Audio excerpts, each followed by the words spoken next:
sont tes premières impressions après ce succès? Vraiment satisfait. Premier match en indoor depuis, je pense, 6 mois. Début difficile, avec peu d'échanges. Il fallait être très concentré sur les jeux de service. Ils servaient très bien. Honnêtement, j'ai eu aucune opportunité jusqu'au tie-break. Juste une fois, j'étais à 30A, mais il m'a mis 2 aces. Il servait vraiment très bien.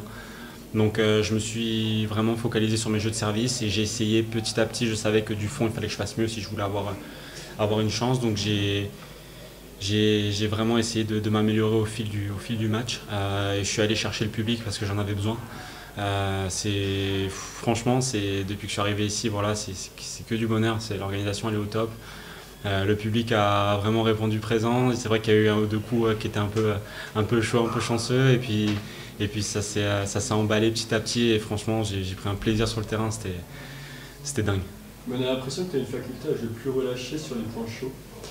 Ouais, en fait, je me dis que je dois sortir mon meilleur tennis à ce moment-là parce que j'en ai besoin et je sais pas, j'ai réussi à rester concentré tout au long du match. C'était un petit peu mes problèmes ces derniers temps. La saison, elle est longue aussi, donc il y a des fois où on peut être amené à avoir des coups de pompe pendant le match. Là, franchement, tout le match, j'ai été bien, franchement. Je savais que j'avais besoin de sortir un gros match parce que lui, c'est vraiment un spécialiste de salle et d'indoor, donc il fallait vraiment que je sois fort et surtout ultra concentré. Donc je suis satisfait de cette première victoire. Comment tu te sens physiquement pour la suite? Très bien. Honnêtement, là, j'aurais pu jouer un troisième set, quatrième, enfin, même si c'était un format en 5-7, il n'y avait pas de problème. Je me sens très bien physiquement, j'ai beaucoup bossé aussi. J'ai fait ma semaine à Marseille dans ma structure là cette semaine. On a profité pour rebosser parce que je sentais que j'étais un petit peu dans le dur. Donc on a vraiment remis l'accent sur une bonne prépa physique, le temps qu'on avait. Et ça a vraiment bien fonctionné parce que là c'est vrai que je suis assez en canne et je me sens bien. Tu pourrais défier Richard Gasquet au prochain tour, qu'est-ce que ça t'inspire?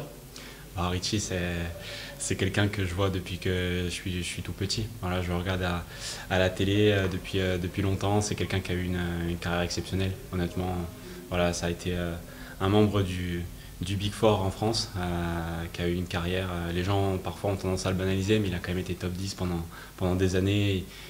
Il a été top 20 pendant, je pense, pratiquement toute sa carrière. Donc voilà, Richard, c'est un super match, mais j'ai vraiment hâte d'y être parce que je me sens bien et j'ai envie de faire un bon match et j'ai envie de prouver que tout simplement je peux passer et je peux montrer de belles choses. Donc j'ai hâte d'y être et de prendre du plaisir. Au cas où tu joues contre De Jong, est-ce que tu le connais un petit peu? Ouais, je le connais aussi. C'est quelqu'un que j'ai vu évoluer sur terre cet été parce qu'on a joué plus ou moins les mêmes challengers. Donc évidemment c'est un très bon joueur aussi. De toute façon ici il y a que des bons joueurs, que des joueurs qui sont entre 250 et le top 100 mondial. Donc il faudra très bien jouer au tennis quoi qu'il arrive. Mais je suis venu pour ça. C'est vrai que cette année j'ai plutôt une belle année, donc c'est un petit peu différent des autres années où j'ai pas mal de confiance. Après on verra bien ce qui va se passer mercredi, mais en tout cas moi je serai prêt. Tu as eu un petit moment fun avec ton portable qui a sonné pendant le match. Comment tu l'as ressenti sur le coup? Oh, j'avais honte. J'avais honte, mais en fait, ouais, tous les lundis on a les inscriptions et mon coach ça le rend dingue parce que je suis tête en l'air, donc du coup il m'a fait promettre de mettre des alarmes, donc du coup j'ai mis une alarme et puis bon j'ai été programmé lundi et puis il était 17h alors ça a sonné tout simplement, mais ouais, sur le moment c'est vrai que j'étais un petit peu deg, j'avais un peu honte, mais les gens ont bien réagi, c'était plutôt cool. Ok, bon je te remercie. Merci à vous.